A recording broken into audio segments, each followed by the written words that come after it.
Screen पर आपको ये जो लाफिंग इमोजी नजर आ रहा है, इसको अक्सर हम सोशल मीडिया यूज करते समय यूज करते हैं। फेसबुक को कह लीजिए, व्हाट्सएप, इंस्टाग्राम, हर जगह। अगर हमें किसी पोस्ट पर प्रतिक्रिया देनी है, अगर हमें वो पोस्ट देखकर ऐसा लगता है कि ये हंसने वाला है, तो हम वो हंसने वाला जो इमोजी मैंने शुरुआत में दिखाया वो यूज करते हैं एज ए रिएक्शन, या हम मैसेज में भेजते हैं हंसने वाला इमोजी अगर हम उनकी बात पर हमें हंसी छूट जाए। लेकिन क्या आपने सोचा है कभी, इस एक इमोजी की वजह से मर्डर हो जाएगा और एक लड़की की जान चली जाएगी? ये एक इमोजी इतना घातक था, किसी ने नहीं सोचा था। और ये पूरी जो स्टोरी है गुजरात से, ये इस इमोजी पे है। सिर्फ एक इमोजी की वजह से एक हत्या हो गई। और एक लड़का जो बिहार से गुजरात आया था पैसे कमाने के लिए, रोजगार के लिए, वो कैसे इस इमोजी का शिकार हो गया और एक इमोजी के चक्कर में उसे जान गंवानी पड़ी। जानेंगे इस वीडियो में, लास्ट तक ये वीडियो जरूर देखिएगा। नमस्कार, मेरा नाम है प्रवेश पांडे और आप देख रहे हो क्राइम तक। 20 साल का लड़का, उसका नाम है प्रिंस कुमार। प्रिंस कुमार बिहार में था और ज़्यादा पढ़ाई लिखाई तो नहीं की थी। अपने ग्रेजुएशन के बाद वो जॉब सर्च पे था, जॉब ढूंढ रहा था, लेकिन उसे बिहार में कहीं अच्छी जॉब नहीं मिल रही थी। किसी ने उसे सजेस्ट किया कि तुम जो काम के लिए या तो मुंबई चले जाओ या तो गुजरात। अब मुंबई में वो कनेक्शन निकालने लगा कि काम धान मिल जाए, इसलिए मुंबई चले जाए, जुगाड़ पानी बन जाए। लेकिन मुंबई में कोई खासा उसका जुगाड़ बन नहीं रहा था। फिर वो थक हार कर उसने फैसला किया कि नहीं, अब बिहार में ही काम करूँगा। लेकिन अचानक से उसके एक जो चाचा है वो सजेस्ट करते हैं कि उनका एक दोस्त है, वो गुजरात में है, राजकोट में, और वहाँ वो फैक्ट्री में काम करता है, तो तुम उनसे बात कर कर देखो, शायद तुम्हारी वहाँ नौकरी लग जाए।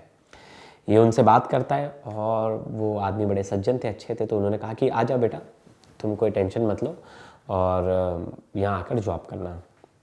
अब जब इसने एक बात घर पर बताई तो घर वालों ने कहा कि अपने दोनों भाइयों को भी साथ ले जाओ, तीनों जन जाओ, अगर अच्छे शहर में जा रहे हो, अच्छा पैसा मिलने वाला है, अच्छी रोजी रोटी कमाई हो जाएगी वहाँ से, तो तीनों भाई चले जाओ। तो तीनों भाई फैसला करते और तीनों भाई निकल जाते हैं गुजरात की ओर, अपना घर छोड़कर, अपने परिवार को छोड़कर, कमाने के लिए, कि कमा के 2 पैसा अपने घर पे देंगे तो घर की स्थिति जो है सही हो जाएगी। ये राजकोट पहुँचते और तीनों एक फैक्ट्री में लग जाते हैं और उस फैक्ट्री में रेगुलर काम कर रहे थे, सब कुछ बढ़िया चल रहा था। अचानक से कुछ टाइम बाद इनके जो दादाजी हैं उनका देहांत हो जाता है। उनकी उम्र हो गई थी तो वो गुजर जाते हैं और इसमें पूरा परिवार सदमे में होता है और ये कुछ समय के लिए वापस से अपनी फैक्ट्री छोड़कर अपने गांव चले जाते हैं और अपने दादाजी का जो पूरा क्रियाक्रम था वो कर कर वापस आते हैं। और प्रिंस का बड़ा ही लगाव था अपने दादाजी के साथ। उसके दादाजी उसे बड़ा मानते थे, जाते जाते भी दादाजी ने उसे पैसे दिए थे और बहुत, प्रिंस मतलब एक तरह से दादाजी का फेवरेट था और बहुत ज़्यादा लगाव था, दादाजी से बहुत प्यार करता था। और आए दिन दादाजी की तस्वीरें फेसबुक, सोशल मीडिया पर डालता था, मिस यू दादाजी, दादाजी आप मेरे बहुत सपोर्टिव थे, आपने मुझे बहुत सपोर्ट किया, आप नहीं होते तो मैं कहाँ होता, मतलब भावुक पोस्ट लिखता था दादाजी के गुजरने के बाद। अब धीरे धीरे समय बीतता गया और प्रिंस जो है वापस से अपने काम पर लग गया और काम करता रहा।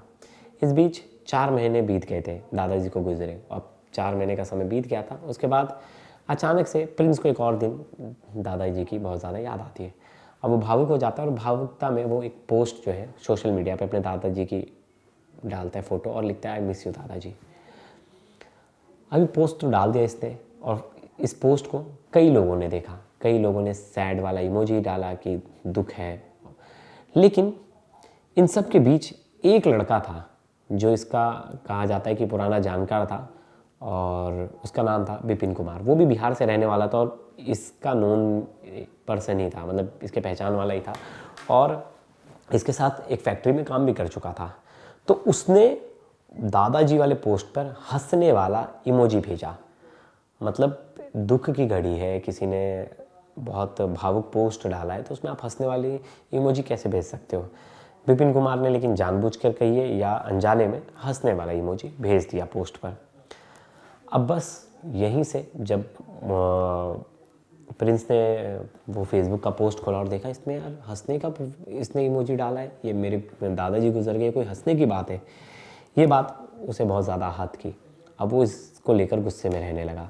उसने फिर फ़ोन किया, मैसेज किया और विपिन कुमार से बातचीत की। विपिन कुमार को बोला कि तूने ऐसा क्यों किया, ऐसे पोस्ट पे ये इमोजी क्यों डाली? तो विपिन कुमार भी डरा नहीं, वो भी धमकी देने लगा, तेरे को देख लूँगा, और गाली गलौज, बात मारपीट तक पहुँच गई।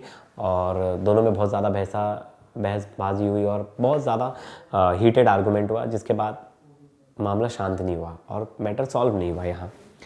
अब तारीख आती है 12 सितंबर। इस दिन रात के करीब 12 बजे और फैक्ट्री के बाहर एक ऑटो में बैठा था प्रिंस। अचानक से वहाँ विपिन पहुँच जाता है और प्रिंस जो है अंदर जाने की कोशिश करता है कि अरे मुझे फैक्ट्री में जाने दो, लेकिन प्रिंस उसका रास्ता रोकता है और बोलता है कहाँ जा रहा है, बहुत फ़ोन पर तो हीरो बन रहा था, बहुत गाली गलौज कर रहा था, तुझे तेरे दादा के पास भेजूँ क्या, ये बोलता है। इस पर प्रिंस और आग बबूला हो जाता है और दोनों में लड़ाई हो जाती है। अब प्रिंस वहाँ अकेले था, लेकिन जो विपिन था वो अपने एक दोस्त के साथ आया था जिसका नाम था ब्रिजेश गोंडा। वो भी वहाँ था और वो भी उसका रास्ता रोक लेता है। दोनों उसको धमकी देते हैं और दोनों के बीच में हाथापाई हो जाती है और उसे कहते हैं कि आज तो तुझे जान से मार देंगे। प्रिंस ये बात सुनता है और वो डर जाता है। तब तक विपिन जो है वो जेब से एक चॉपर निकालता है, चाकू, और 3-4 वार करता है प्रिंस पर, और एक चाकू जो है वो प्रिंस की रीढ़ की हड्डी के पास घुसा देता है, जिसके बाद प्रिंस की हालत गंभीर हो जाती है और ये वहाँ से भाग जाते हैं। प्रिंस को हॉस्पिटल लेकर जाया जाता है और हॉस्पिटल में उसका इलाज चलता है। स्टार्टिंग में तो ये मामला अटेम्प्ट टू मर्डर का पुलिस जो है दर्ज करती है और विपिन और उसके दोस्त ब्रिजेश गोंडा दोनों के खिलाफ मामला दर्ज करके उन्हें ढूंढने लगती है। अब इस बीच प्रिंस हॉस्पिटल में एडमिट था, घाव गहरा था। शुरुआत में तो ऐसा नहीं लग रहा था कि सीरियस है, शुरुआत में ऐसा लग रहा था कि प्रिंस बच जाएगा और ज़्यादा बहुत बड़ा मामला नहीं है, और उससे पहले प्राइवेट अस्पताल में शिफ्ट किया गया था। लेकिन उसके बाद जब हालत बिगड़ा तो राजकोट के सिविल अस्पताल में उसे ले जाया गया, और ये इतने पैसे वाले भी नहीं थे कि इतना जो हॉस्पिटल का बिल है वो अफोर्ड कर सके। जब प्रिंस पर हमला हुआ था और वो जब हॉस्पिटल में एडमिट था तो वो होश में था। उसने पुलिस को पूरा बयान दिया और उसमें सब कुछ बताया कि कैसे उससे चोट लगी, किसने उसे मारा, सब कुछ बताया उसने। अब ये सब कुछ बताने के बाद उसे आईसीयू में शिफ्ट किया गया। अब उसकी हालत गंभीर हो गई थी, सीरियस हो गया था। अचानक से 22 सितंबर को मतलब 2:30 बजे के आसपास प्रिंस दम तोड़ देता है और सुबह 6:35 पर पुलिस जो है उसकी मौत की खबर देती है, उसके घर वालों को बताती है। फिर ये जब मामला अटेम्प्ट टू मर्डर था वो मामला बदल गया था मर्डर में।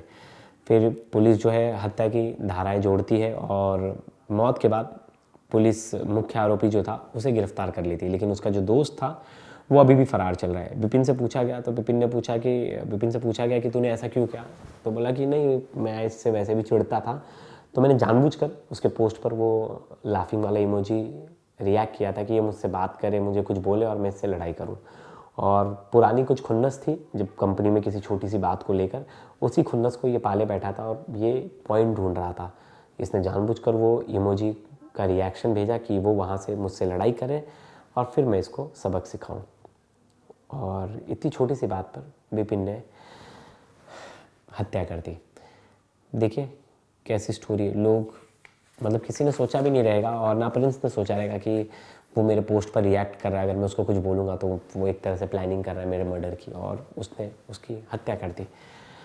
मतलब इतनी छोटी छोटी चीज़ों के लिए लोग हत्या कर दे रहे हैं, और लोग अपने मन में एक छोटी सी बात को भी इतने दिनों तक पाल के बैठते और नफ़रत अपने मन में रखते, और उस नफ़रत का इतना बड़ा अंजाम। अब क्या विपिन क्या करेगा, जेल में रहेगा पूरी ज़िंदगी। मैं बोल रहा हूँ कुछ एक छोटी सी नोकझोंक हो भी गई होगी बहुत पहले, अगर आप उसको अपने दिल में इतना रखोगे तब तो आपके साथ भी सही नहीं होगा। आपने मर्डर तो कर दिया, लेकिन आप क्या सोच रहे हो, बहुत बड़ा काम कर दिया, आप जेल में रहोगे। इसी तरह बहुत सारे केसेस में देखा है मैंने कि लोग एक छोटी सी चीज़ को अपने दिल में बहुत समय तक रखते हैं और उस माफ़ करने के बजाय उस चीज़ को इतना अपने अंदर रख के नफ़रत का बीज बो लेते हैं कि बाद में वो ऐसा कुछ भयानक रूप ले लेता है। और यही केस में ऐसा हुआ, प्रिंस की हत्या हुई बस एक इमोजी के लिए। बताइए, कभी उसने सोचा भी नहीं होगा। और अगर आपके भी मन में ऐसा कोई नफ़रती बीज अगर पल रहा है तो आप उसे अभी हटा फेंकिए, निकाल फेंकिए और अपने मन को शांत रखिए। माफ़ करना सबसे अच्छी वजह है अपने आप को खुश रखने की। अगर आप लोगों को माफ़ कर दे रहे हो तो आप बड़े ही शांति से और बड़े ही अच्छे तरीके से जीवन में आगे बढ़ोगे। लेकिन आप अगर उस नफ़रती बीज को अपने अंदर पलने दे रहे हो तो कहीं ना कहीं वो किसी दिन भयानक रूप ले लेगा। तो दोस्तों, ये थी प्रिंस की स्टोरी। इस स्टोरी पर आपकी क्या राय ज़रूर बताइएगा। तब तक के लिए धन्यवाद।